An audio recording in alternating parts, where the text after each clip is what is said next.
Ed, if you could please put your policy sector and change your name to your add your policy sector at the beginning of it, that would be great, or somewhere in there.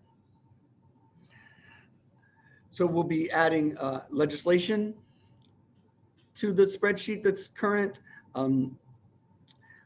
and by the end of this process, we should have a pretty good map of what the key policy ideas are, you know, among the various players who have opinions on these things.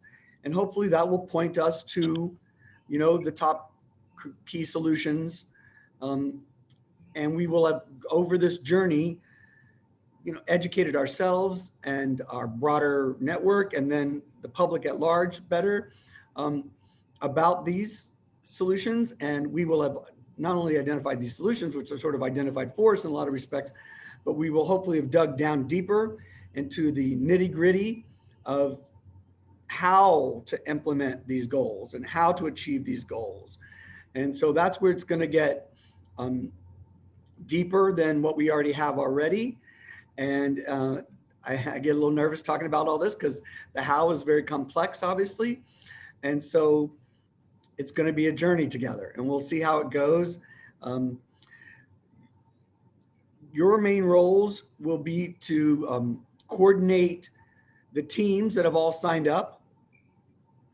And there's, you know, there's the EB team worksheet, which hopefully everyone's really familiar with by now and has gotten a chance to go in and explore. I know there were trainings and one of our meetings that went into deep on that, and we can stay on the line with anyone who hasn't gone in deep on that at the end and look at that again. But we just want to really go into those that worksheet today probably and look at it again, because that's really between these two worksheets, that's where everything is going to happen. And as people, you know, as more and more information starts coming our way, we really need to rely on those worksheets as an organizing space so that we can manage the material, the possible quantity of material. And so there's another document out there called the CCP Digest Worksheet. Well, never mind. We call it, I put it that here. We used to call it the People's Green New Deal Worksheet. I'm not going to share it with you right now because I don't want to confuse people too much, but it may be that we end up working with that document. So just to let you know, our web designer and Rachel Goodgow, who helped create the digest, more than helped, but led that work a lot. And they're helping me figure out how to do this. So like if we're in electricity, for example, and maybe I should screen share to a little bit. Let me go ahead and screen share. Can you enable me to screen share, Greg? Yeah.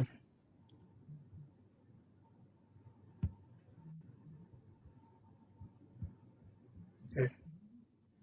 Okay.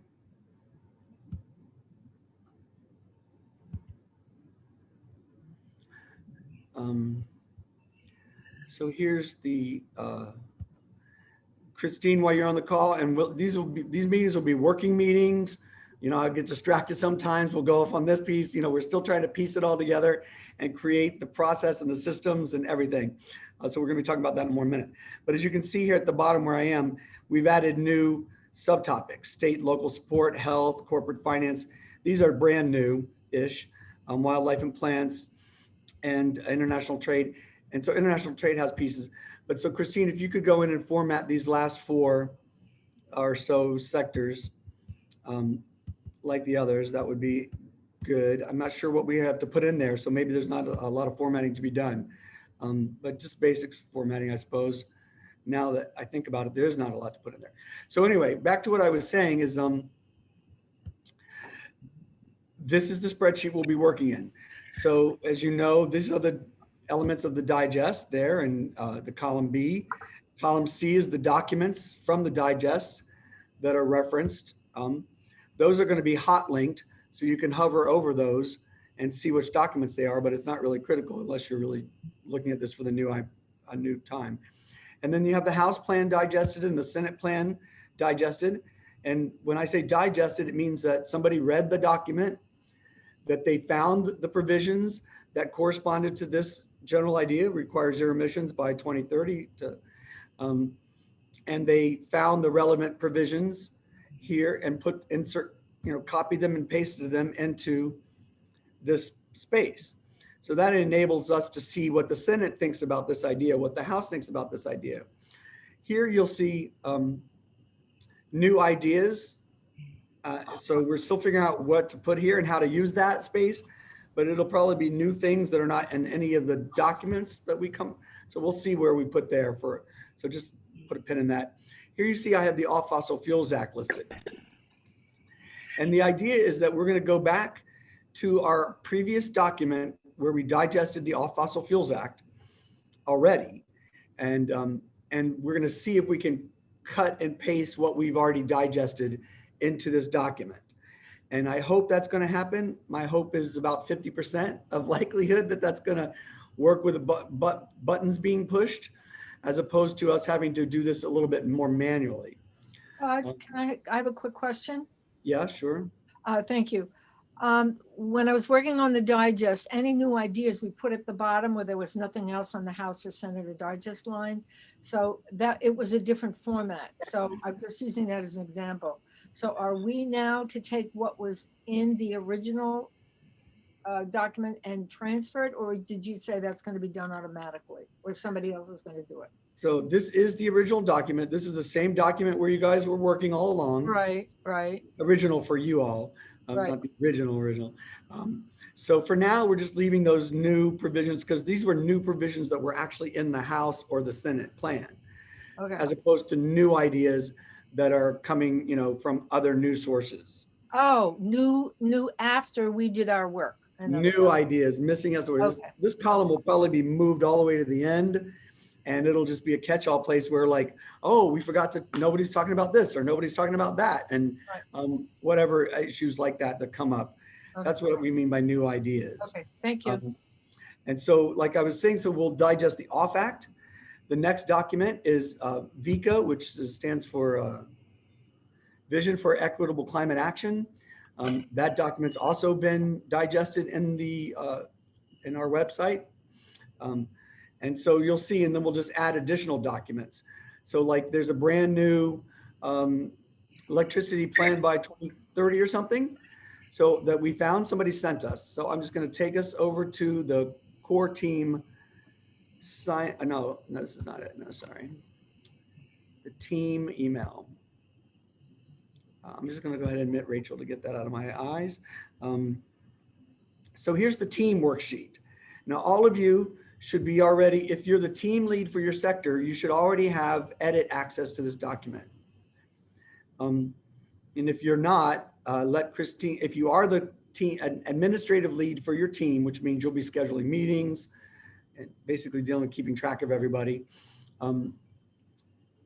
then we want to give you direct access to this. So if you come to electricity, you'll see the sector meeting schedule, which we'll also talk about in a minute. Want to get those scheduled.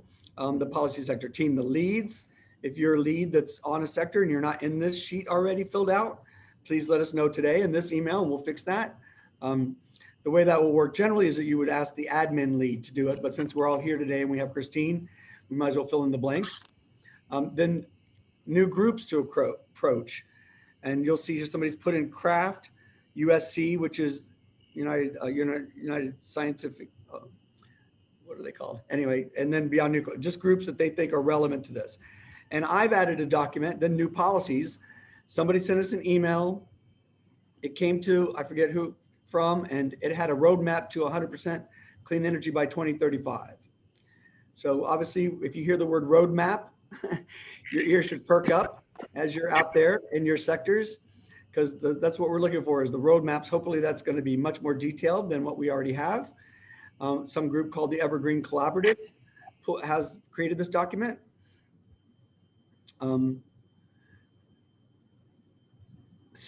then I put this in here. So the team leads, and particularly the policy lead, should be keeping an eye on this. And when your team is saying, oh, here's another document, and here's another document, and here's another, if that starts to happen, this is where they should be listed. And then below there are some notes.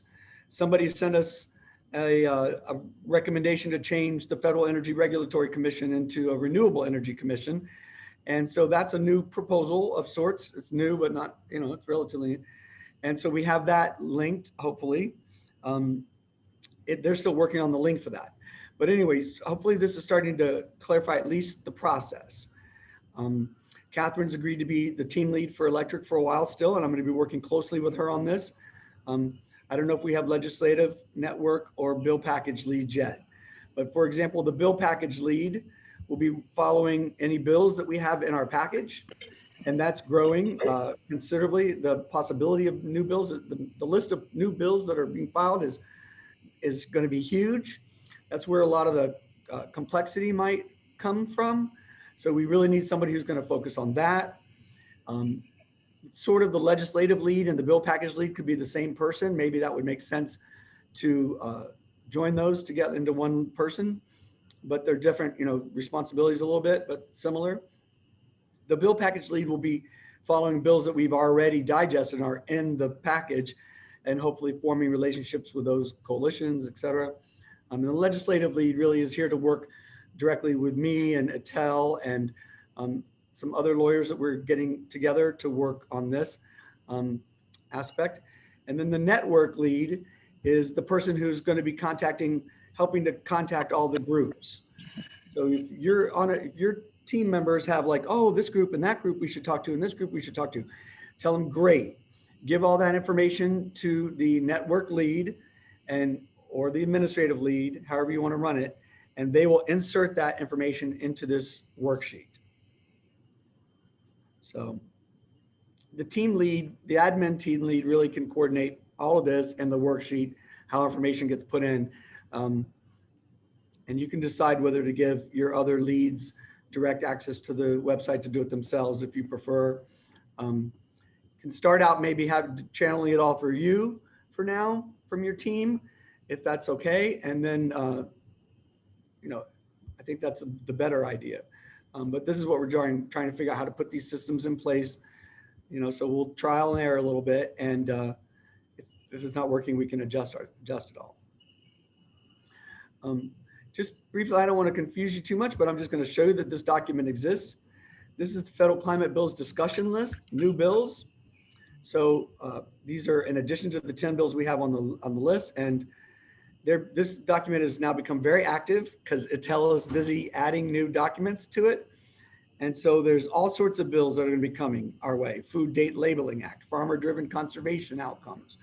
I'm just looking at this myself for the first time.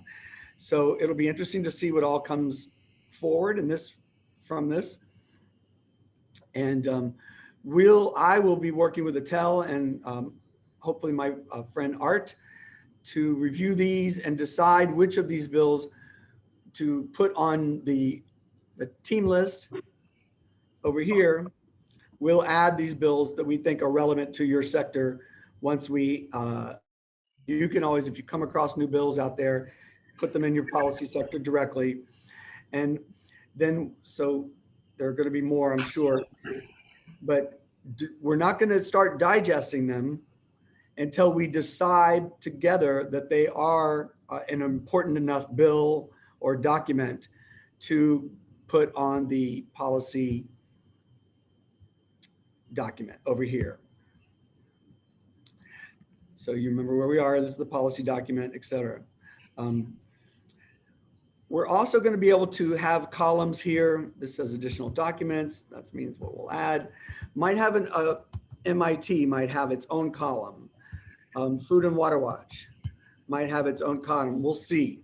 But MIT for sure will have its own column, and they will be providing us, input specifically along some of this as well.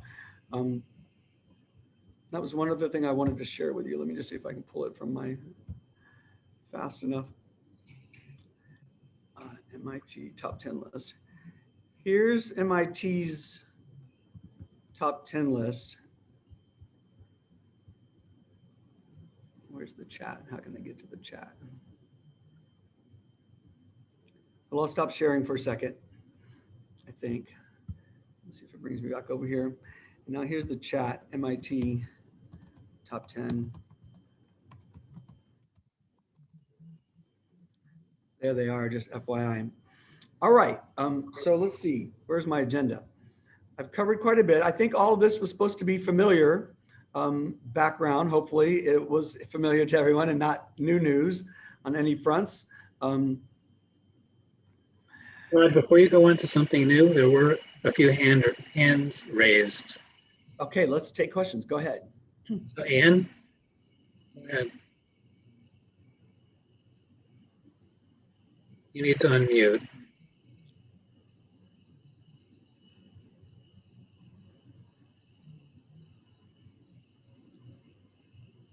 Well, maybe while Anne is, No, I okay, got it. okay. Sometimes the arrow at the, because I'm at the top, doesn't want to work. Is Senator Merkley one of our lead legislators? And what contact do we have with Jennifer Granholm for energy? Has anybody contacted her yet about what she's going to be doing? So, all right, that's a whole nother level of conversation about the politics and the interfacing with the legislature. But so, you know, Merkley is, you know, he's a lead person in a lot of spaces. So our Oregon team is working very closely with him and working to bring in this bicameral meeting and other conversations, trying to get us a list of the target senators. So that's in the works, you know, and that team is very well connected with them. And He's my senator, that's why I asked. oh, okay, yeah. So the Oregon team, we can connect you to the Oregon team, man, if you'd like. It's Yes, a wonderful group. Okay. I would like that because I'm already connected to him and I have a whole lot of stuff that's happening in Oregon about power. And I, you know, obviously since he's my senator, I have pretty easy way to contact him, but I was interested in Granholm as well. And I don't know who that is. Is that a legislator in your state? No, she's the new Secretary of Energy, and she has. Oh, I see. All right. She has $40 billion to spend left over from Trump. Uh-huh. All right. Well, so that's a lot of money. Let's put a pin in that for a minute, the politics, and just keep going on our work journey, because we are going to be getting into politics and adopted district. I just wondered. No worries, no worries. Any other questions about what I've covered so far? Gary, go ahead.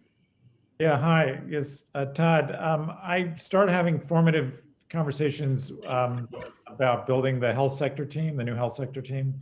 And one thing we realized is that a lot more of our value may be in, there may be specific health-specific policies, but what also we can make a big impact on is if we can build out a coalition of climate health advocating organizations to align in advocacy around the whole array of stuff in the digest that has health impacts and to surface those impacts. So that's a great idea, but I'm trying to think of the mechanism for us to have that awareness across, not only across the digest, but what's happening now. So, if somebody is putting in a bill that reduces U.S. imports of something that's toxic, that has a health issue. Burning a forest, certain forest products or other things that's aimed at preserving forests, but actually burning that thing also has health impacts. And we can mobilize 50 climate health organizations to also say, yeah, that's also a good idea because people are dying of particulate pollution, et cetera. So, but it's the mechanism for being aware that we can be aware of all this other cross-sector activity. And I don't expect you to have an answer for that right now, but it is one issue. And I spoke to Tel about this briefly, and she's been helpful. Well, all right. So this is a great issue. So long-term, all the outreach and all the policy collection that we're doing is about ultimately coming together to lobby together, really, and to advocate together. So all those roads lead to what Gary's talking about. And we'll just have to see with something like the healthcare, which is a sort of cross-sector concern level and groups. It's sort of similar to the faith in that regard. And we're directing that toward the adopted district framework. But for health, it might be that we just need to skim these various Yeah. solutions and come up with a list of the solutions that directly impact health, and just have a health policy, document that really is the 101 on that. And so let's keep that in mind as a to-do item as we're moving things along. In the meantime, I would just keep organizing them, getting them to look at the digest as a whole, drawing them into that, get them interested in this solutions conversation, and just keep massaging that along and bringing all those parties together. And so in a few months, hopefully it'll be clearer what the advocacy points are for that constituency. Anyone else with a question for now? I'm keeping track. I'm keeping track. So Andrea's next. Sorry. Oh, great. Thank you. I still haven't figured out quite how to raise my hand, so I've only been using the clap. So I'll have to figure that out. So this is great. I'm so grateful to you. I almost called you Jeff again, Todd, for the conversations we've had. I'm still, and because I'm a newcomer, and I'm sorry for this, I'm still not totally clear on some of the bigger picture. So I wonder, and I know this is a lot to ask, but if you or Christine or someone might have some time at some point, if there's anyone else like me who's just trying to kind of get our arms around totally exactly where all this is going, I would be so grateful and just field all of our silly questions. Because, for example, it just like, I love everything you described today, but I'm not quite sure what we're adding. For example, when we're digesting the Senate and the U.S. House of Reps bills, what are we adding that they're not already doing, sort of? So we can always have Zoom back out conversations. And at the end of this call, I'll just have open questions, and we can just get everyone up to, because we're always going to have this situation, and we always have for the last several years when we've been doing this work, because we just keep organizing, and people join the stream every once in a while, or not constantly. New people are joining the stream. So everybody's in a different place of awareness and knowledge at all times, which is sort of the most chaotic thing you could ever do by choice, but it's the only way to have an open and inclusive process. We could close the doors on certain things, and your policy sector teams, this is an issue you're going to have to actually manage quite actively. Because we have a nice big group now that's sort of new, some old. You're going to initiate your meetings of your sub teams, those of you that have teams, and we will keep that invitation open to join those. But you'll know from past experience, onboarding new people into ongoing work is a little tricky. So sometimes you'll just have to tell folks, look, just stay here for a while and watch how it goes. And we'll figure out where your niche is, what issue you want to work on, which really brings me to the idea of adopting subtopics. I forgot, Andrea, what you're saying. Oh, it was just, it was more, I would love to have a conversation with someone, just a little bit more of the bigger picture, so that, because I'm taking up the plant-based group and I really want to do it, but I want to make sure that I'm characterizing this appropriately, to the people that I'm going to be reaching out to. And I just don't feel like I quite understand everything. So we don't have to talk about it now, because most of you understand it. I understand what you're saying. And so I don't know what I just clicked, but I've lost this here. Let's see if I can get you back. I started screen sharing again. So, all right. We can do it offline, but yeah, no worries. Well, I will be writing up a general description of the network.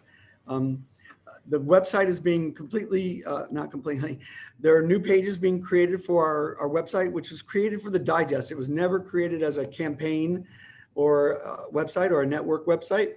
So we're going to be cleaning all that up. There'll be a new page for the adopted district, which will be separate from the bill package. And then the Earth Bill network and the Earth Bill work and all of our work will be clearly laid out on its own page. I hope that'll start to provide a little bit of clarity to the broader picture, and it'll be a much easier place to send new folks to see it. It'll be clearer. You have to keep in mind for new folks that we had this symposium in December. We were not planning on drafting an Earth Bill or building the network formally, and so we are now. So it's it's stuff we're going to be doing as we go, and there is a little bit of ambiguity or confusion, I understand now, for on that level. So I just need another minute to get those materials ready. And then there'll be emails going out shortly that I send everything to everybody, and you'll see it's written in a way for the public, and you'll be able to use those, I hope, more easily to forward them along to explain what we're doing and invite people to participate. So let's see, back to the nitty gritty stuff. And it's always fun. Oh, sorry, go ahead, Greg. We have more questions. I got everybody in queue. So Rachel, you're next. Okay, I apologize, I was late. Today was my vaccination day. I'm a little out of it. But sometimes you record meetings and then I'm so out of it, I can't figure out how to get the meeting. I would like to hear this whole meeting again, maybe tomorrow when I feel better. How do I click into this meeting again? Because I know you're being very careful to educate us, but I don't think it's going to stick in my head, quite frankly. How do I get a recording of this lovely meeting? So thank you for that question. All of our meetings are on the YouTube channel now, being managed very actively by Andrew. And so we hadn't thought about these particular meetings, but we'll have to see where to put them. But they'll go somewhere there, I suppose, if we're going to post them. Who's next, question-wise? Jim. Yes, this sort of follows up on Andrea's question, a basic question. How does this meld with the report on the select committee in Congress, and also the comparable report by the Senate, which I haven't waded through? I've only gone through about 10% of the 500 pages in the select committee report on the climate crisis, but they have recommendations and bills and things like that, like, this group is trying to do. So, all right, yours is greenhouse gas policy sector. So if you go to this spreadsheet, are you on this spreadsheet yet? Have you accessed it, Jim? I've looked at it. I haven't seen that report listed. All right, so here it is. If you can see now, greenhouse gas. So mandate zero emissions economy-wide by 2050. That's from our website. These are the various documents that have that idea. Then you can see the House and Senate plans have already been digested by our teams over the last several months. So here you can see what the House plan says about it. Establish a national goal of achieving yada yada. Same idea. It sounds well. You all should know that we sent them the digest in draft form in November to the House Select Committee. So when I read something like this and I see how much it matches our digest, it's very clear to me that they use the digest. And that's like, a huge, I don't know how excited, I can't express how happy that makes me, because our whole point was to help organize all this information, and they took advantage of that resource. And so anyway, the Senate plan, here's what the Senate says about that. And it has the page number, page 11, page 30.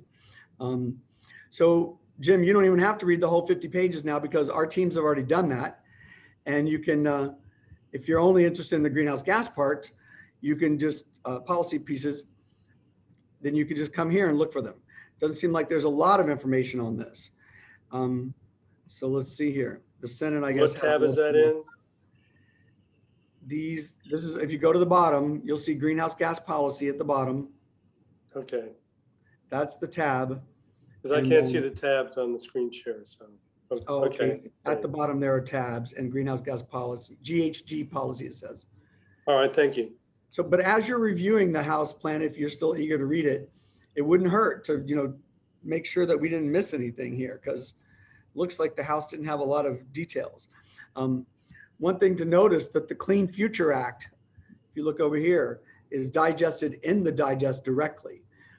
That's one of the other big bills that are under consideration and in motion, I believe. We'll be keeping tabs of what's most current. So this is sort of like an explanatory moment. We added Clean Futures Act to the digest, and we added other documents directly into the digest so that you could see what the Clean Futures Act required specifically, as opposed to generally. So in the future, if we were doing it under our new way, we would have put the Clean Futures Act over here. And put those policy provisions and have them match the digest here. But so that's just one example of a bill, and there are not many of those that we excerpted specifically. We might have to play around a little bit with that. I don't know. Any other questions? Sorry. Yeah, we have Regina. Okay, the old guard, you guys shouldn't have any questions, but go ahead. Right. No, I am a bit confused about the new format, but I guess I'll stay afterwards, and when you go over other things, I'll catch on. But well, I'll wait till afterwards. Okay. Okay. That's all right. Thank you. But you guys have been doing great. So, here's your materials. I don't know why that one's there, but here's your sector, land, water, and forest. You're almost done with the House and Senate. I see this one is the new idea. Like this should never happen. C263, why that's been. I don't know. Who is That's all right, though. Don't worry. That's not ours. I don't think. Is it? Land, water, No, forest. that you're in materials, waste, and recycling. No, I'm in land, water, forest. 85% forest cover in critical areas. Yeah, that's clear. So one thing, and Greg, this is your bailiwick. I know we're still working on getting this document ready more for use. Yeah. But what we're going to do is we're going to lock down columns B, C, D, and E. And if you could undelete those right now and lock that down, or, we can't lock this down because they're still working on it. Yeah, please don't. We'll finish. You can lock down columns B and C in all of them, Greg. Okay. And then D and E in the ones that are finished. No. I think All right. Any other questions? I think that was crossed out before I locked things down. I didn't change it because I didn't know why it was crossed out. Yeah, I'm sure it's just an accident. Okay. Robert has a question. Okay, Robert. So when it's appropriate, I'd like to talk about the MIT list. The main thing is, I think we ought to have an industrial sector instead of a material sector, because all the other sectors relate to economic sectors. And the biggest issues in the material sector are going to be steel and concrete in order to be able to get anywhere close to net zero. So, if we get around to the MIT list, I'd like to have a longer discussion there. Okay. Well, so the steel and steel and concrete, I think, are in materials, waste, and recycling. Is anyone here from that sector? No. Oh, hi, Monica. Oh, yay. Hi. Monica and Rachel, yes. You're both, yeah. Yeah. Which Rachel? Oh, good. Okay. So that's in y'all's sector. Don't get Rachel talking about cement. We'll never, even if she's not feeling well. Rachel, I see you're not feeling well. So I hope you're resting, honey. Well, I'm fine. I just, we're all honest with each other. It's an honest group. I just said something honest. No, I just meant about the vaccine, that you just had the vaccine and I'm seeing you look a little sleepy. So I'm not. Yeah. All right. Yeah. All right. So take care of yourself, please. All right. So let's see here. So somebody's. Yeah, and also Catherine wanted to speak. Oh, and Mary had a question about the spreadsheet. So let's talk about those. Catherine, go ahead. You're muted, honey. You're still muted. Thank you. My question is in regard to adding new items. Two-part question. One, are there guidelines for this? And you said that it has to be decided if they're worthy of being added. So who makes that decision? And are there guidelines for doing so? So first of all, we're going to put them, I'm going to screen share again, just so we're clear about where we're putting things. They go into the teams. No, that's not it. Where'd it go? The teams worksheet. So new policies right here on line 23. See new policies. I've already added one. Okay. As you get them from your team, you put them here. New policy. The source, new source, whoever it is, whoever it's from. And you put them all here, and then your team will be looking at them. If it's a new bill, whatever comes your way, put them all here, and then your team will be looking at them, and your team will say, oh, wow, this is supported by 500 people, 500 organizations, and whatever. This is a clear roadmap, and you'll see whether something's important and has energy behind it, I guess. Okay. So don't be shy about adding more things here. There's no cutoff for what can go in this. This is just this new stuff you find. And then Okay. we'll figure out how to, whether to add it to this document. Okay. We'll decide that, you'll decide as a team, and then we'll discuss it together, and we'll like, oh yeah, this is obviously an important document. We should be digesting it. Okay. Thank you. Thank you, yeah. Todd. Thank you. All right, I'm going to stop the share for a minute and just go over back to my agenda items. Unless there's a new, are there more questions? That's it for now. All right. So, We did have another designating- question, sorry. well, we'll come to new questions. We'll have more time for questions. That's what we're going to be doing as of like around 1. Reverend Malcolm, I know you have to go at 1, so I know you're here sort of as an observer. I don't know if you're with us, or for the faith team, and to coordinate there and report back and keep them abreast. But if you did, you have any questions before you go? He might be working on something else. All right, we'll wait for him to come back. So in terms of the work, you guys are the leads in your section. Some of you have, teams, others are new and don't have teams, like Andrea won't have. I don't know if you got some plant-based people coming your way, but once we announce that, some of these teams are, sub-sectors of, like, plant-based is a subsector of the food and ag. We really need, by the way, new food and ag, some additional help with the food and farm sectors. I forget who else here from that. Land, water, forest is not food and ag. So I don't think we have anyone here. Oh, food and ag, Robert. So Reverend Malcolm, you're back. Did you have anything or questions that you wanted to ask? Because I know you have a deadline you have to cut out. Todd, I wasn't gone. I just couldn't get to my mute in time. I don't really have any questions. I did leave you a message that you and I need to have a one-on-one. I think I can help a little bit further with policy than just observing. One of the things that I have connection with is some direct information on a lot of policy because of some of the tables I sit at. So somehow being an advisor, I can't promise you that I can do a great deal with capacity, but somehow being an advisor to some of this and making connections may be a better benefit or even greater benefit than just observing. That would be wonderful. And so, Reverend Malcolm, you can always put stuff directly in the spreadsheet that you're getting, or you can email them to me and Christine, and we can do it. And we're going to use, we already have the VICA document from U.S. Climate Action Network, and that's already digested. And we are in touch with Bob Yunke, who's going to join us in this effort. And they're working on turning VICA into legislation, but on 3 major points: transportation, energy, and one other, I forget. And so they're going to be plugging into this process as well. But any problem, go ahead. Todd, I think one of the other things you may want to look at within US CAN is the fair share. That would be Tom Athanasius, as well as Susanna Tuttle.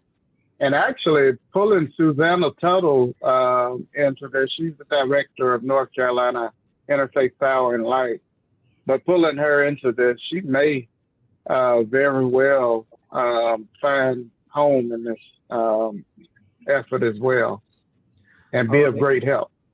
So, all right. So this is a great example of, I'm going to go to the Teams worksheet, Interfaith Power and Light. I'm not sure which sector, what sector do you think that covers,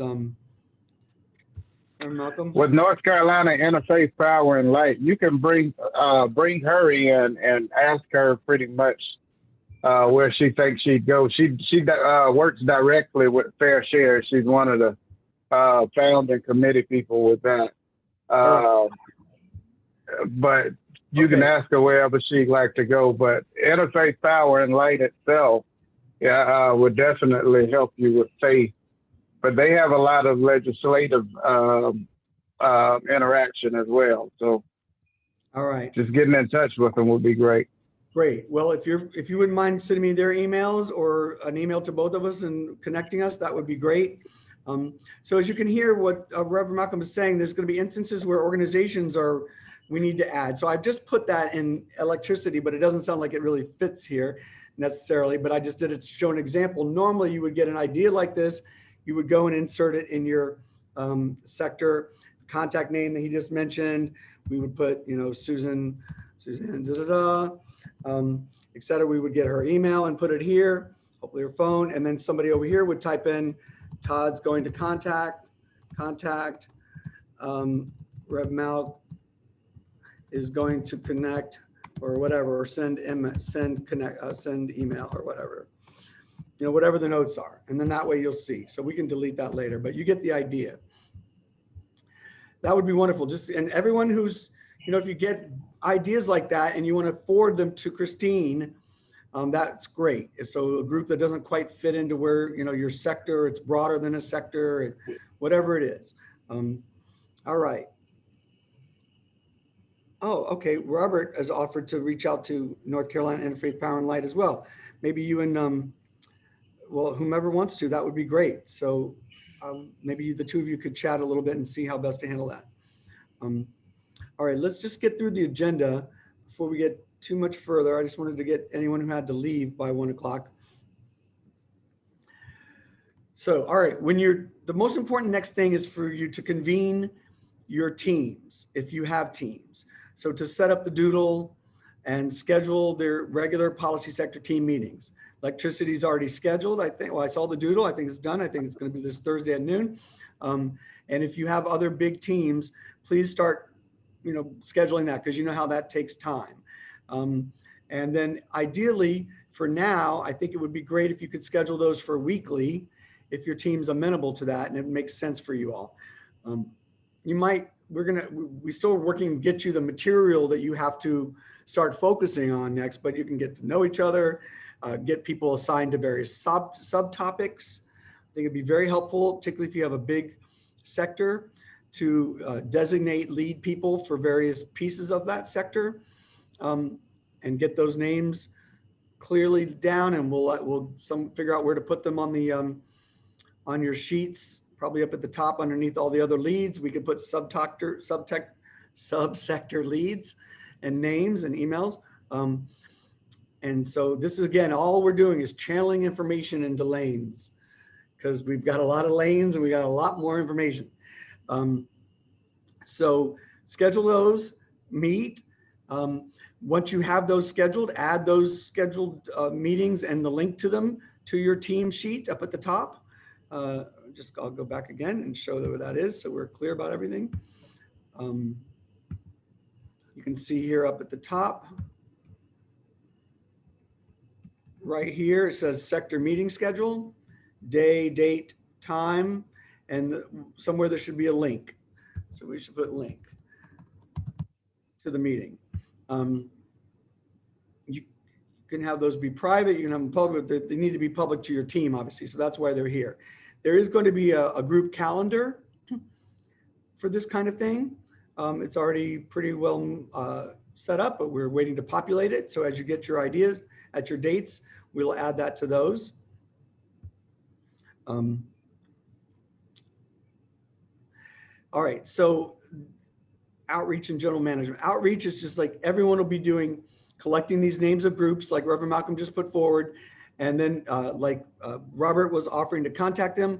That's what we would put in that slot. And maybe that we need a new tab on the team worksheet for general outreach. So in other words, groups and things that don't fit into any of these other categories cleanly. But it's okay if you have a group in your sector that's broader than just your sector too. And so however we collect it all in one place is fine. So outreach really is about who's going to contact these groups that you identify. And I think you should spend some time with your team, get to know who has which strengths and abilities. You'll learn that quickly, who can write really succinct emails. And so these kinds of skills, that you want to say, okay, that person you should send to talk to this group. And then we'll designate, you'll designate among yourselves how that outreach is going to happen. We'll all be in touch together a lot. We're going to be spending a lot of time together over the next few months. This meeting will happen every 2 weeks. And I'm going to try to join as many of your policy sector team meetings as I can, at least once every 2 weeks. So that's it. Another big piece of this is the greenhouse gas priorities. And so, you know, drawdown has already, our outline is drawdown, and those are numerically ordered in order of greenhouse gas impacts, I believe. And I haven't looked at this again there, and Ness has one of our Bibles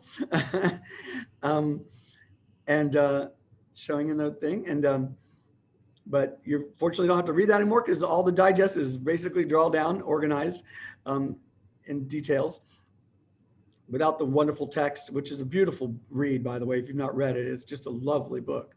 It's not nearly boring as you would think, given what, it's fascinating, and stories and examples, and it's just lovely, really. I'm talking to Chad later this week too. So we somehow or another, we want to highlight, color code the spreadsheet again, so that we can know that the topics that we're working on are very important in terms of their greenhouse gas impacts, because we are going to have to focus a little bit, because our digest has a lot of minutia. And so I don't think we're going to get into that level of minutia for our Earth bill. We're going to, and MIT presented it to me as like saying, we can get to a bill at 90% of greenhouse gases. And the extra 10% is going to be a lot harder. And so that's one guideline. But drawdown has already done this as well. So I would like to highlight like this in yellow. Oh, not in yellow, perhaps. Oh, wait, text color black. This yellow. Like the top, the first third, or the top third of greenhouse gas impact reductions ideas in one color, the next third in one another color, and next third another color. Now, I'm not sure how we're going to do this yet. So I just invite everyone to think about this, and I'll ask Chad too. And I asked MIT already, because yeah, just see if we can get to this. So maybe it's as simple as going to look at the drawdown list and say 1 to 33 is yellow, and 34 to, whatever, off of their list. But that won't cover all of our list, because our list is much more detailed. So for example, this nuance, probably all electric suppliers obtain these things. This is very important. Clean Futures Act. So anyway, you get the idea. We have many more nuances.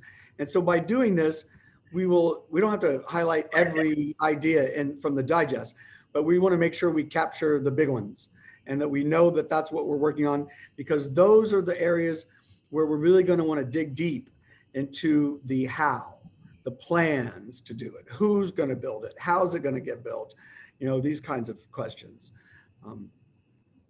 So it's just really a way of inspiring us, like this is really a big bang for the buck. So we want to go in and really spend a lot of time, and then say, oh, some of these are not so important. And so we're just not sure how we're going to get to that clarity just yet. And so I'll talk to Chad about it again at a Project Drawdown on Thursday and ask his thoughts. My hope is that they will go into the document and do it for us, but we'll see if we can get that to happen. And then the interesting challenge in the shorter term is a top 5 list of demands, maybe per sector, or top 3. I don't know what that looks like. And I don't want to push this idea too strong, because it sort of pushes us to make decisions together prematurely, because the whole point of this process is that we're going to compile. The lay of the land is going to present itself. MIT is going to be reviewing as we get into the nitty gritty and giving us feedback. And yes, this will work. And yes, this is important. So, and our approach is to be, to not push for decision-making too soon along the way. And so I'm afraid that this idea might, this early, quick list of demands might push us to be making decisions too quickly. I'm looking for Michelle. Is she still here? Oh, there you are. Hi, Michelle. All right, great. In a minute, I want to introduce you, Michelle, and talk a little bit about, just give you a second to introduce yourself. And but before I go on, let me just ask if there are any questions at this stage. Monica needs to leave, so maybe she should go. Monica, go ahead. Yeah, just a quick question. If I have, say, Beyond Plastics, right? They have a whole group of coalitions with them. Should I put each organization into that list, and then someone should contact them? What do I do with that? Well, no. So just put the coalition. If there are coalitions on point, that's obviously our big bang for the buck. Those are what we want to bring in. We have endangered species. We have trade, thanks to Rachel. So you get that idea. And plastics is another great coalition that's extremely well organized, very, has game plan, has a bill. So we don't need to reinvent any wheels there. But we should continue, developing our rapport with the leaders of that. And, they have a bill and we have their bill, and it's digested. And so it will appear magically, hopefully, in the spreadsheet under your topic at some point. If not, that'll be a longer, more complicated thing for us to tackle. And it still may be that there are pieces or ideas not included in the plastics bill. So we don't want to just work with the bill, the coalition that has their one bill. We just want to make sure you spread your net wide enough to see if there are other issues or other ways of approaching things that a different approach perhaps. And just on plastics, for example, it's a great example of the how question. They decided to categorically make manufacturers responsible for it. But are there any examples anywhere in the world where that has been done, that it has resulted in anything happening? And so, as you're looking at the how, you definitely want to be looking at examples, real life examples of where the how has been implemented. And so, and if that's how's not implement, if the how is not clear, and I asked the team, I forget, Center for Biological Diversity, I think was the point that came to talk about that bill. How, and they're like, well, we're going to let the manufacturers figure that out. And it wasn't a very comforting answer for me. No, and I know the plastics is working on that EPR issue, extended producer responsibility issue, but it has to be elaborated on. And I wanted to know if there's a way that I'd like to brainstorm on that one point, which I think that point is going to be reflected in many other sectors, because it's not just plastics. I mean, every piece of waste should have the producer's responsibility, but how are we going to make this happen? Because it's certainly not clear. It's certainly not clear. And yes, I agree. We really need to and spend time on this kind of situation is going to come up a lot. So first of all, everybody, we have till like August. All right. So we're giving ourselves till August, and even that's an artificial deadline.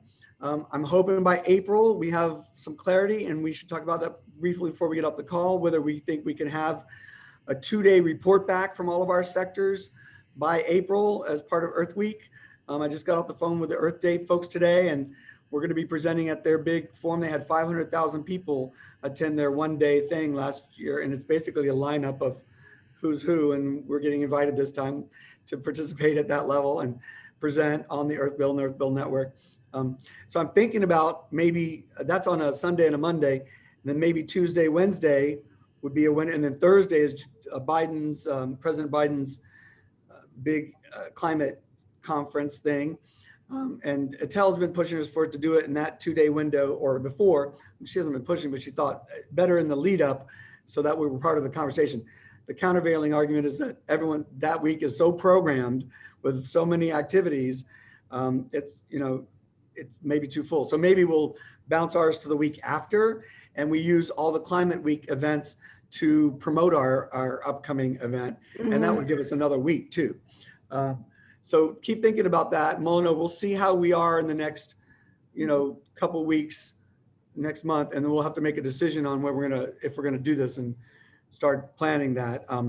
It'll be a lot easier than the symposium for folks who just lived through that, because it'll basically be these sectors. We will have very polished, standardized, timed, it'll all be it won't be as open-ended as our last report back sessions. It'll have to be much more focused. And so we'll see. about that. So just keep mulling that over. Thank you. I know I ramble because I forget what all we're talking about, but it's coming together. I think we're shaping up in terms of our approach, our inner team here. This is great. So, all right, I'm going to now segue a little bit and just introduce Michelle Brandt for a minute. Michelle has come forward from 350 Brooklyn and is a constitutional attorney that's worked internationally on processes for creating a new constitution within a country. And so obviously that just gets me so excited because it's that level of complexity of process that we're trying to tackle with this. And so I just wanted to give you a couple of minutes to say hello, Michelle. And she's going to be helping us figure out she's looking at our process now, and we'll say, okay, how are we going to take this to the public? How are we going to have public input? How are we going to make decisions? Sort of formalizing our process and thinking about our capacity. And so I just feel like, just what we needed has come. Welcome, Michelle. Thank you so much for joining us. And if you'd like to say a few words about your work in that arena, and please do. Sure. Todd, thank you so much for inviting me. I came across your collective work and got incredibly excited. And this is one of the most exciting meetings I've been in this movement. And so thanks again. As Todd mentioned, for about 3 decades, I've been working internationally, working to support nationwide constitution making processes, mostly after conflict.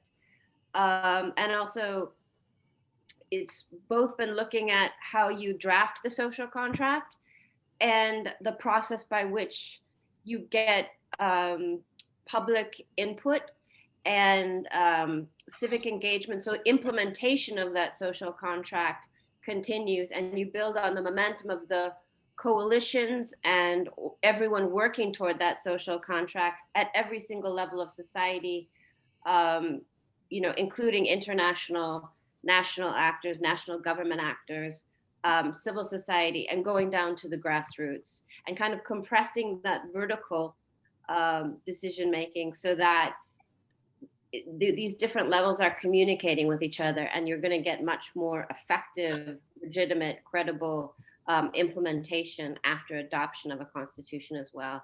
So that's pretty much what I've been doing. And also for about 10 years, I was documenting how that process of making the constitution or a social contract or a national dialogue, how that's been done all over the world. And so I've organized about 15 international symposium, and then taking the best practice and put that into a handbook that's now in 6 languages. And it's used as kind of it's not a model of how you do it because every circumstance is unique, but it's a guidebook on what are the risks, what are the opportunities with every single stage of that process.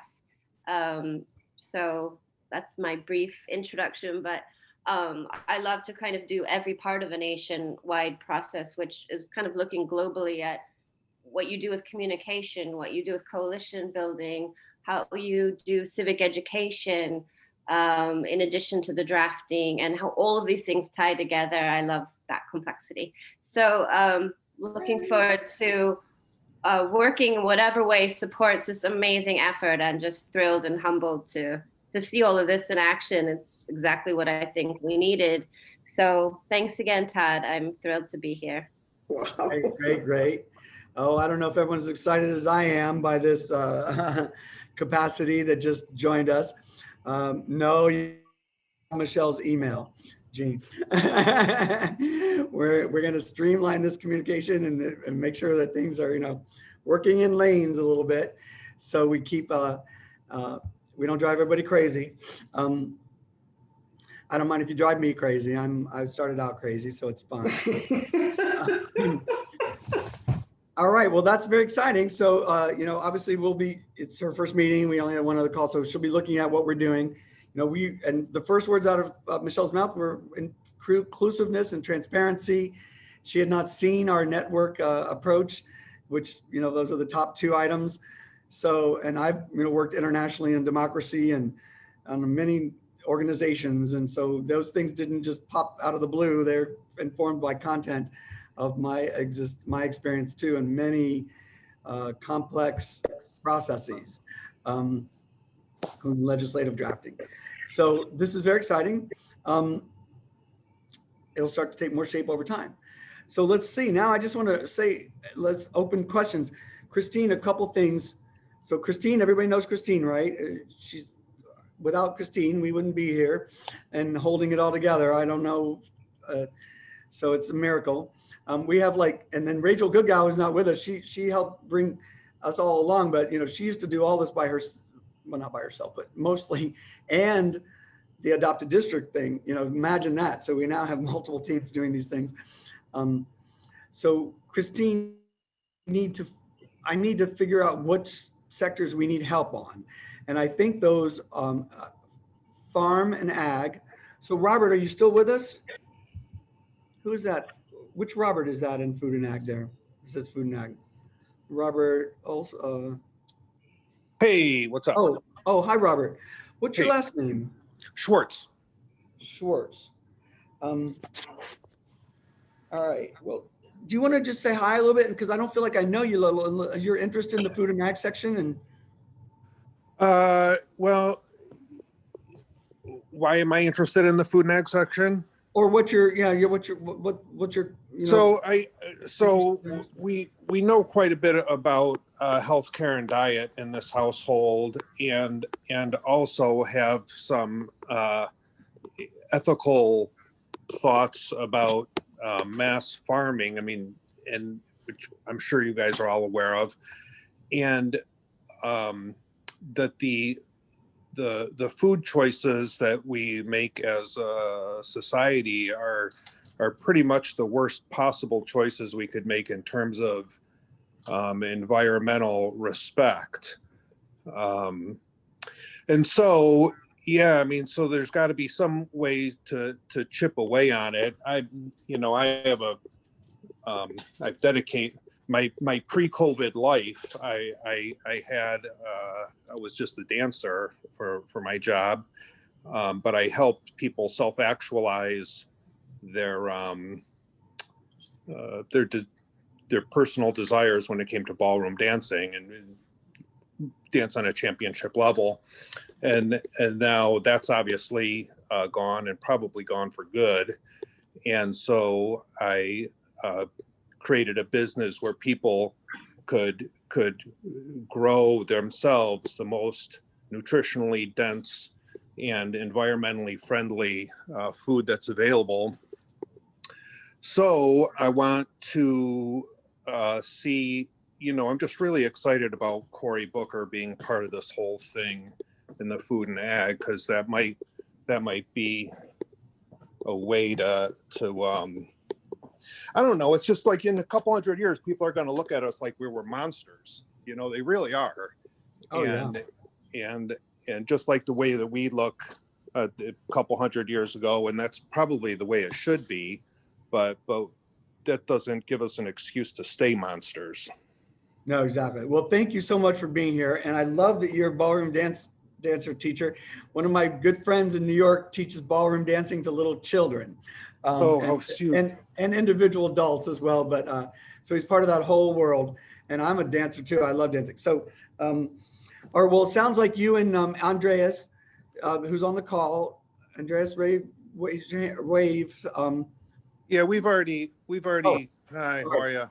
So you're in touch. We already kind of made a little connection, and yeah, I'm just kind of not really super clear on how this Google Docs and all that stuff means, because I never had to use anything like that.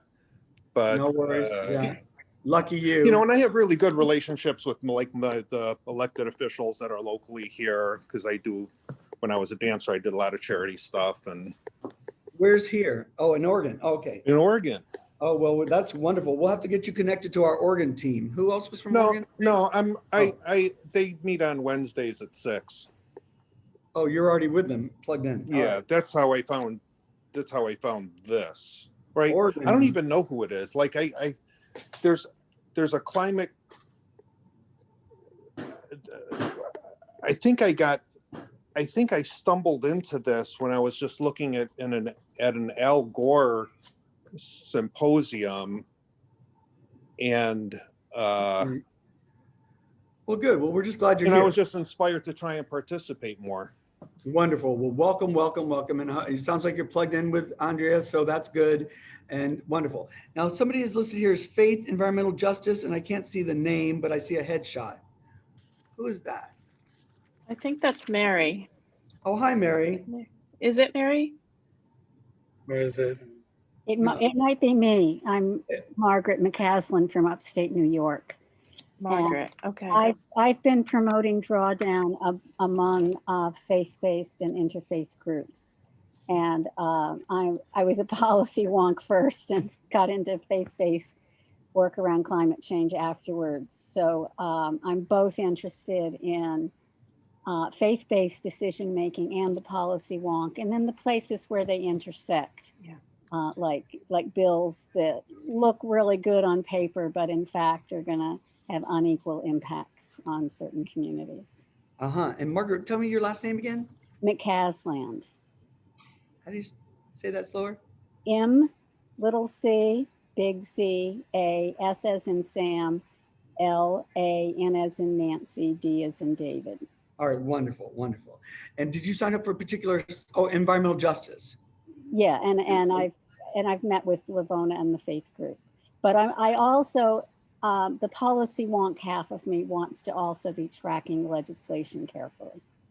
Well, we need help like that. So if you want to be general legislative policy wonk help, you can let me know. If you want to be specific to environmental justice angle, that team could use some help. The NAACP is going to be providing us input. They're staffing up some internal team. So it might be a couple months before we really get their full attention. And the leader of that division is overwhelmed with emails, as you can imagine, but they're solidly on board. So that gives us good. And we really want to staff that team up as much as possible with, activists from the organizations over time. So anyway, just keep that in mind if you would, and welcome. And who did local issues? Oh, Steve Miller. Steve, local state. Just want to make sure that we're, this is an important piece. And are you in New Jersey? Did you send me is that the New Jersey conversation? Yes. That we can have? Okay, great. Yeah. Should I say something about it? I'm trying to staff it. I have nobody on this team. Well, that's because we haven't really publicized it yet because you're new. So let me talk about myself. Oh, well, sure. Except for I just was asking people I didn't know yet. Oh, okay. So if you'd like to say a couple words, because I want to introduce you to, make sure Lisa Bottrell, who is on the call too, she's got a concern about state and federal preemption, and so this might be one of those short-term issues that we could put on the short to-do list. I just wanted to make sure that issues like that, and if you have issues about your state and local funding that come up, or capacity at the local level to implement things, I'm talking to everybody now, these kinds of ideas should go to Steve and to that segment. But go ahead, Steve, just real quick on if you'd like to say hello. And sure. Steve Miller, I should be live. Yeah. So I have an extensive background in environmental issues, Project Reality trained leader, Sierra Club climate chair, Citizens Climate Lobby lobbyist, but I'm co-founder as well of Middletown for Clean Energy, which is one of several thousand organizations, entities across the country. And it's more than half of our country's population, more than half our GDP, that already is embarked on greenhouse gas reduction activities. And on my team, under my leadership and others, I'm co-founder, have generated a clean energy plan for our town that results in about 38% reduction by 2030 and going close to 100% net zero by 2050. But it depends on federal support. Without that support, we get about 38%. With federal support, we can get to 50%. Now, so I'm one of many that are like this, that are running right now, full stream. And one major document that will help us is the America All In program that actually is the big player here, the elephant in the room. And they have documents delivering on America's pledge that defines sort of abstractly throughout the document of what the requirements are for the federal legislation. I know specifically, or sort of, I haven't documented it, what I need in my city, but the intent of this would be to define requirements by people like me. All the cities already doing this, where most of the emissions originate in this country are from cities. So we should be defining our requirements and then rating all these policies, these laws, as to which are best for suiting our needs in the cities to reduce our greenhouse gas emissions. So I'm looking for a group of people who are like-minded who can help with this initiative. It's called Local State Support. So Steve, that was great. So we'll have you make another presentation just like that on Saturday's call, which is the policy call, you know, the second Saturday every month. Okay. Is the big, you know, network policy calls. I'm going to have to start programming them. There's going to be some redundancy with what we cover today. You know, as we get the balls rolling, we're going to just, sometimes you have to repeat the basics a little bit for a few times. And I haven't even started to think about what the program for that meeting is. But so we'll have a presentation from Steve. We're going to need to ask for more help on a few different sectors. Christine, if you and I can work on that between now and Saturday to figure out who those are. I know I've seen a list about that. All right, so any other team that needs help, but I think most of you have pretty built out teams. But if you're new and you don't have a built out team like that group and health, I don't know if Gary's still here, he's probably gone, but they're working through organizations really, so that's not necessary. Environmental justice, I think I need to keep working on staffing it up. I asked for the NAACP to think of activists in their realm that they could send our way to be the link like we are to these other pieces. So we'll see about that. I think that's pretty much everything though for this first meeting, but any other, I mean, how's all this sounding to everybody? Is it starting to take shape? Is it starting to be clearer? Oh, here's my friend Art, just joined the email, coming to join. I sent him a very late email about that. Hi, Artem, welcome. Hello, good to be here. Great. And so Art, I want to introduce you to Michelle Brandt and make sure you can meet. I don't know if you're going to be able to turn on your video or not, because Art comes from New York City. He worked in policy for the city council. And so I'm hoping he's going to help to play this role that we're now just creating of a sort of a little team above where we are now with people with legislative and policy expertise to help us help me manage all these sectors and all of you. So hopefully we'll have 4 or 5 people in that role. They'll be also looking at new bills that come in and then just coordinating with the policy sector. Here's a great new bill on whatever. And we're sharing it with your policy sector team to review it in depth because we think it's important. So just to help with that level of coordination, frankly, because I'm not sure how I'm going to keep my mind covering all these sectors. So I think we're divvying them up a little bit. Michelle might take some, Mattel, we'll see. But so that's why Art's here. And Art, thank you. I hope you can join us. And I promise not to make it too demanding at first. At least until you're hooked, and then you know how it goes from there. He's known me a long time, so there'll be no surprises, I'm sure. How's that sound, Art? That sounds good. Unfortunately, I can only be here for a few minutes, but I just wanted to quickly check in. I just got your email just now. Great. No, well, that's fine. Never worry about that. Everybody knows that. Come and go to meetings as you need to. Never worry about that. Although most of our work is going to be happening in the spreadsheets. Jan, I don't know if you had any other thoughts, or Lisa. Yeah, I Todd and I have kind of chased this issue around for months because Colorado is the national leader in GHG emissions reductions, particularly in the oil and gas sector. We just came off a 3.5-month-long rulemaking to really tighten up emissions controls for the oil and gas industry. And rumor has it, especially with Joe Neguse on the House Select Committee on the Climate Crisis, that that Biden is going to be looking to Colorado's regulations and legislation to implement the new methane emission reduction regulatory matters that, you know, he rolled back Trump's rescission of methane regulations. Now he's going to reimpose emissions reductions of CH4 and looking to Colorado to do that. So I'm hoping to share my knowledge in being involved with both the legislation of that and the regulations. We were also the nation's first in implementing a just transitions office. So we are now committed with money and utility sector support to transition our coal community workers away from running coal plants to being trained in other things. And that includes money to relocate them out of coal towns. And the reason I bring up this just transitions bill is that we've got a big problem with Joe Manchin. And Joe Manchin has a really significant role to play for the next 2 years in Congress. And the only way we're going to get stuff past Joe Manchin is to take care of his coal workers in West Virginia. So I'm hoping that Colorado's legislation and regulations have a role to play there. And then finally, we have required that oil and gas be dissuaded from any new extraction in disproportionately impacted communities, which is an environmental justice issue.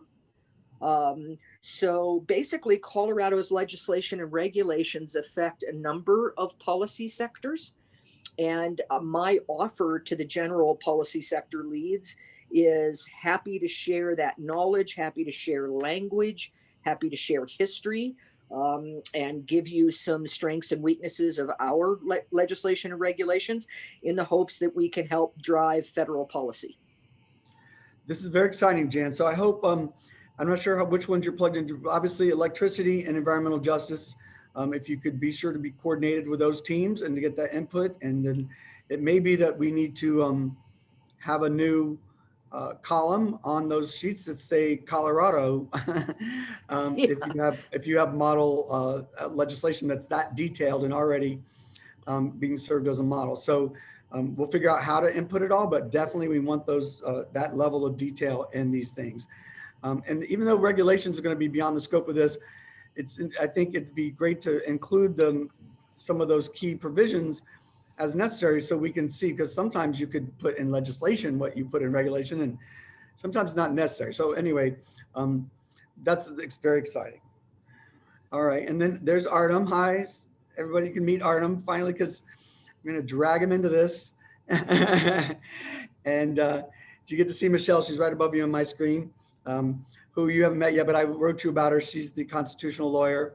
And so we'll probably be coordinating closer. And Attel's not here, but I'll introduce you to Attel another time. Well, I think we've covered quite a bit. Oh, I know I was going to ask, there was, where did he go? Oh, Ed. Oh, now he's closed. But electrical. Catherine, are you and Ed Dye already connected on electricity? Okay, yes. Okay, great. Oh, hi, Ed. I don't know if you want to say hi a little bit, because I don't know that we've met too much. You're muted. Well, I've mainly been working on the adopt your district, and I'm in Florida 13, so oh, right. I've been working with a couple of people over in Hillsborough. We're working together to have meetings with both Chris and Castor. But yeah, I'm interested in electrical. I've yet to go to any meeting. I didn't know when or where they were. And yeah, so I'm anxious to learn more about that. Wonderful. And you're in the key district. He's right next to Kathy Cather's district. He's in Clearwater, Florida, and my mother lives there. And Tampa, Florida is where Kathy Castor lives. And so that's wonderful that you guys are all so entrenched and ready there. And it'd be great to have you on the electrical team. And Catherine, you know, Catherine, she's right there. Catherine, Electricity NYC, you can see her. And that meeting is on Thursday at noon, I believe, right, Catherine? Yeah, I believe so, right. And And you just, Florida has lots of solar, and they were very early with their solar too. Could So have great. more, could have more. Couldn't have more sun though, although. All right, well, I think we've done a great job. If there's anyone really new that hasn't got a chance to say hello that would like to, but I think everyone else is sort of part of the old guard. Any Yeah, last? that's their Oh, hand go ahead. raised, so. Oh yeah, any questions that people want to ask? Yeah, who is Land, Water, and Forests in our upper right-hand corner right now? I don't see a name, and I don't know if I've met her. There's Mary. That's me, Mary Shusgreen. I'm with, I belong to Save Our Illinois Land. In Illinois, we're trying to stop the Dakota Access Pipeline from expanding. And I'm very interested in stopping new fossil fuel infrastructure all over the country with good legislation. So far, I've signed up with Land, Water, Forest, but I barely know how to begin to help. I'm interested, but I'm a little intimidated. Well, welcome, and you have a great team already. Regina, do you know Regina already? Yes, I've Okay. been in communication with Regina, and I would love to talk to other people who care about stopping fossil fuel pipelines. I think that's everybody on the call. That's everybody in our network. The OFF Act had a provision that banned all new fossil fuel infrastructure categorically. So you'll see that in the electricity sector once we get the OFF Act language over there. I think that's the most efficient way to deal with that. And so Food and Water Watch and the whole Fossil Free Future Coalition, there's a lot of people on that. Unfortunately, they're still fighting individual pipelines instead of a piece of legislation that bans them all. So we're going to be doing both. All right, everybody. Well, any other questions or issues? So we'll meet every 2 weeks at this time at noon. So this is a standing meeting. Hopefully it'll stay small like this. I think this is perfect. We don't want it much bigger because it's really the policy sector leads. So the next thing to do is to schedule meetings and get your policy sector team meetings going. That's the most important next step. I will be sending out emails to guide the overall process and what's next. I'll keep people informed about this digesting that's happening of existing documents. Which ones have not been digested? We can already start to look at those. There are new bills. There's some bills on our package that have not been digested yet. So we'll want to start working on those. We'll sign those out to their sectors. I'll basically communicate with you through the listserv. And if you have any questions whatsoever, don't hesitate to email Christine. I always love to offer up somebody else's email. I hope that's okay, Christine. And so she'll, we just got to channel flow information because that's really where my biggest fear is that we're going to have so much information coming in. We got to keep it all in its lane. Regina.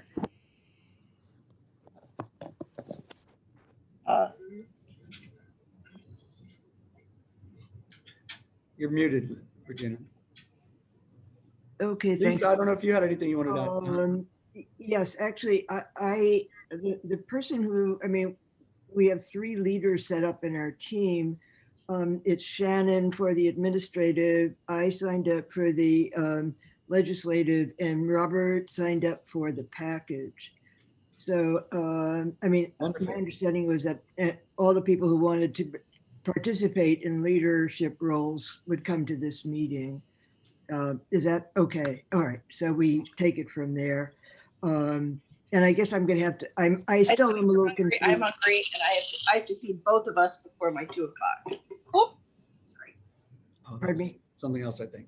Go ahead. Okay. Anyway, I still am confused about some of the protocols for this new group that we're doing. So should I speak to you or should I speak to Christine about that? Well, we can talk about it now if you'd like. Okay, so do all of us who have leadership roles then have access to the spreadsheet? And we do. Well, so that's, we're still in the process of finalizing that decision making. Okay. And so right now, the administrative lead should definitely have editor access. And I think it's up to you guys how you want to decide whether the other leads, it's just really a function of managing how many people are inputting or messing with the spreadsheet, as you know, because you got to maintain some controls on that. So I decide among yourselves because you know the different leads will have different information to input. So if the network people get ideas of groups, you know, they want to be able to go in and put them in. So it depends on how you're setting up your internal team communications.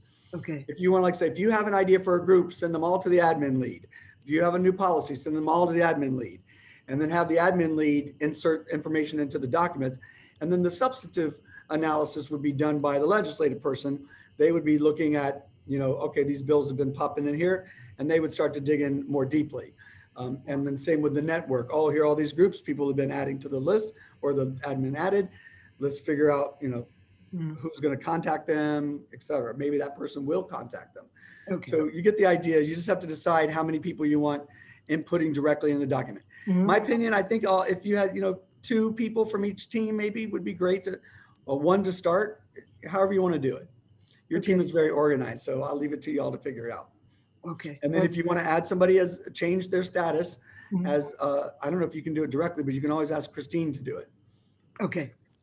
And then everybody else should have comment access. I think everybody has comment access in the world. I don't know if it's public or if it's restricted to just our participants. Christine, is it open or is it just? I think viewer is open to everyone. Commenter, we have to set that way. All right, so the rest of your team will be set to comment mode. So if they have these ideas, then this maybe streamlines it. You can allow everyone to say, well, you have an idea, go put it in as a comment. And then whoever's in charge of the spreadsheet can accept those comments or, you know, take from the comment and insert it in the appropriate fields, et cetera. Okay. Oh, and I should mention that to you and to Christine, that we are having our, with Shannon, a meeting tomorrow and with 1 or 2 new members tomorrow afternoon. So we can get everything finished up and okay to you. Fabulous. It already looks great. All right, wonderful. You guys everyone's amazing. This has gone, the work so far has already been great. So I'm confident that we're on solid ground for the work ahead. Any other questions? Todd, this is Lisa. Just very quickly. Sorry for the interruption earlier. No, I wanted to bring you in. Yeah, go ahead. This is just a shout out to Mary. I put my email out to her directly if she wants to copy it down. I have lots of information on line 5, and as she already knows, line 5 and line 3 have a lot of points of intersection. Love to coach her through some things. So just wanted to highlight, send you my email via the chat room. I've got your email, Lisa, and I will get in touch with you. Thanks. You're welcome. Bye. Great. I sent you mine, Mary, also, Catherine Skovic. Yes, I saw that. Thank you. Okay, you're welcome. Thank you. So Lisa, what was that thing you were talking about? The what? The line? Line 5 and line 3 are 2 pipelines owned by the Canadian oil company called Enbridge. They have routed their lines through the United States rather than through Canada for various reasons. There's a lot of controversy around those lines. Understand, yeah. Okay, wonderful, great. Yep. And Lisa, just if you could make sure to connect with Steve about this issue of preemption. This is a very interesting topic. And it could be that there's a fix. It's so odd. It's like for a state to have passed a law saying that the state can't do anything more than the federal government does. I've never heard of such. This is a twist. This is a twist on states' rights like I've never seen before. Oh, yeah. Yeah, and we have our legislature is filled with a bunch of Trumpettes. That is a very clever maneuver. So, but it seems like the kind of maneuver that could be done with actual federal preemption in a bill, in any of these bills, that could say that any state bill that requires, you know, we could just undo those state laws that refer to the federal, refer you back, because they're creating a circular Right. We're doing this on purpose to prevent action, knowing that Congress, Yes. anyway, so we Yep. know the trick, and let's see if we can untwist this trick. Thank you so much. No, well, when From you the bottom mentioned of it, I my was like, heart. we got to help that. That's crazy. It's just such an ironic thing because we're going to want some federal preemption, but states are usually allowed to put, unless it's clear preemption, stronger, protections in place at the local and state level. So anyway, this is an important issue. All right. Any other questions? All right. Well, I feel like we're on solid ground. Look how many sectors are really on solid ground. And we got a few more to fill in and we have time. So no stress, anybody. And Jean, thank you for all your work on the art. I know it's exciting. Y'all are coming forward with the ideas. We're going to have songs. They're going to bring, I wasn't thinking about the art team bringing in art to our organizing circles, but they've suggested it and it sounds like a lovely thing. So thank you, Jean, and to Ann, I think, right? Ann, you've been emailing me about that. And so the song will be coming on Saturday. You're muted, Jean.